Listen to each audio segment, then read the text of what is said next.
Hello everyone, welcome to this week's Nature in Your Neighborhood. Hopefully everyone's having a great start to their week. For this week, we're going to be taking some time learning more about the connections between the many different organisms that you can find within your neighborhood. And the way that we're going to be doing this is by looking at food chains and food webs. Food chains are simply the order in which animals rely on each other for food. The theme on connections of organisms with each other, along with food chains and food webs, came from an experience I had fishing. Last week, on a warm sunny day, I decided to go outside and fish after I was influenced by my brother, who sent me a picture of a fish he caught while playing the very popular game Animal Crossing.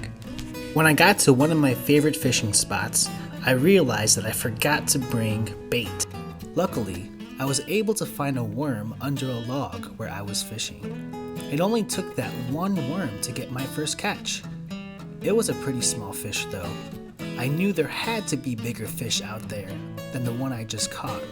I also knew that bigger fish preferred to eat smaller fish, so I decided to use the smaller fish I caught as bait to hopefully catch an even bigger fish. My plan ended up working and I was able to reel in a pretty big fish.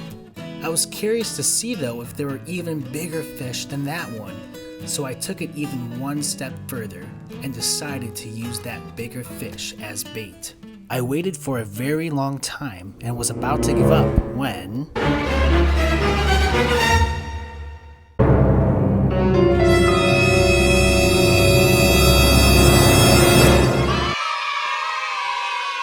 I hooked the biggest fish I have ever caught. It was so big that I wasn't even able to bring it out of the water, so I had to put on some waders and go into the water to take a picture with it. Reflecting back on my fishing trip, it was really cool and fascinating to see how each organism that I encountered connected to each other, starting from catching that small little worm all the way to that massive fish I caught. This experience also made me question and wonder how connected the other organisms are within my neighborhood. So I hope you guys can join me this week in taking some time to go outside and to find the connection between the organisms that you can find within your neighborhood through the use of food chains and food